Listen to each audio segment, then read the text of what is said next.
തദ്ദേശ തെരഞ്ഞെടുപ്പ് ബഹിഷ്കരിക്കാൻ ഒരുങ്ങുകയാണ് ആലപ്പുഴ ചെങ്ങന്നൂർ പൂവണ്ണത്തറ ഗ്രാമം. വഴിയടക്കമുള്ള അടിസ്ഥാന ആവശ്യങ്ങൾ നടപ്പാക്കാതെ വോട്ട് ചോദിച്ച് ആരും വരണ്ട എന്നാണ് നാട്ടുകാരുടെ നിലപാട്. പ്രദേശത്ത് ഫ്ലക്സ് ബോർഡുകളും നാട്ടുകാർ സ്ഥാപിച്ചിട്ടുണ്ട്. പൂവണ്ണത്തറ നിവാസികൾക്ക് വീടുകളിൽ നിന്ന് പുറം ലോകത്തേക്കുള്ള ഏകമാർഗമാണ് ഈ ഒറ്റയടിപ്പാത. വഴിയിലൂടെ ഭയന്നാണ് രാത്രികാലങ്ങളിൽ ഇവിടത്തുകാർ നടക്കുന്നത്. വഴിവിളക്ക് സ്ഥാപിക്കണമെന്ന ആവശ്യവും KSEB പരിഗണിച്ചില്ലെന്ന് നാട്ടുകാർ പറയുന്നു. മഴക്കാലമായാൽ വഴിയിലൂടെയുള്ള യാത്ര ദുരിതമാകും. വെള്ളവും ചെളിയും നീന്തിക്കടന്നാണ് കുട്ടികളടക്കമുള്ളവർ പ്രധാന വഴിയിലെത്തേണ്ടത്. കുഞ്ഞുങ്ങളെ അസുഖം വന്ന ആശുപത്രി കൊണ്ടുപോകാൻ പറ്റുന്നില്ല. 8 മാസക്കാലം ഈ പാടത്ത് വെള്ളക്കെട്ടാണ്. പഞ്ചായത്തിൽ പല പ്രാവശ്യം ഞങ്ങൾ ഗ്രാമസഭയിൽ ഉന്നയിച്ച കാര്യങ്ങൾ അപേക്ഷ വരെയും വെച്ചതാണ്.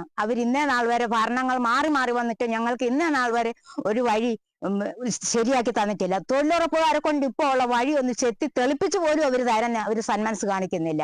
ഞങ്ങൾക്കൊരു വീട് വെക്കണമെങ്കിൽ വീടിനേക്കാൾ കൂടുതൽ കാശ് ഞങ്ങൾ പുറത്ത് മുടക്കണം സാധനങ്ങൾ ഇവിടെ വരുന്നതിന് വേണ്ടി. അങ്ങനെയാണ് ഞങ്ങൾ ജീവിക്കുന്നത്. ഇനിയും ഞങ്ങൾ ഈ ഭരണകൂടത്തെ അല്ലെ ഈ ഇലക്ഷന് വോട്ട് ചെയ്യാനോ ഞങ്ങൾക്ക് മനസ്സില്ല. ഞങ്ങളത് ചെയ്യുകയില്ല.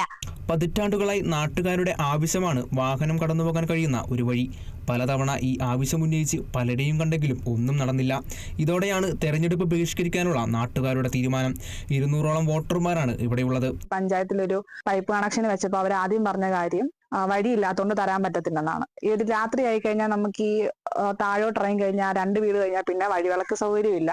അവിടെ നിന്ന് അങ്ങോട്ട് ഈ റോഡിൽ നമ്മളൊരു രാത്രി വന്നാൽ ഇവിടെ ഒരു വീടുണ്ടെന്ന് പോലും നമുക്ക് അറിയാത്ത രീതിയിലാണ് നമ്മുടെ ഇപ്പോഴത്തെ അവസ്ഥ. ഒരു വഴിവിളക്കിന് വരെ ചോദിക്കുമ്പോൾ അവർ പറയുന്ന വഴിയാണ് ആദ്യം ചോദിക്കുന്നത്. അതുകൊണ്ട് വഴിയില്ലാത്തതുകൊണ്ട് ഞങ്ങൾക്ക് ഭയങ്കര ബുദ്ധിമുട്ടാണ്.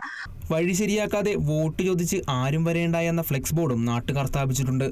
6 വർഷം മുമ്പ് മന്ത്രി സജി ചെറിയാൻ ഈ റോഡിന് കല്ലുപാലത്തുംകുഴി പൂവണ്ണത്തറ റോഡ് എന്ന് നാമകരണം ചെയ്യുകയും ഉടൻ സഞ്ചാരയോഗ്യമാക്കുമെന്ന് പ്രഖ്യാപിക്കുകയും ചെയ്തിരുന്നു. പക്ഷേ പദ്ധതി എങ്ങുമെത്തിയില്ലെന്നും നാട്ടുകാർ പറഞ്ഞു. Kerala vision news, Alappuzha.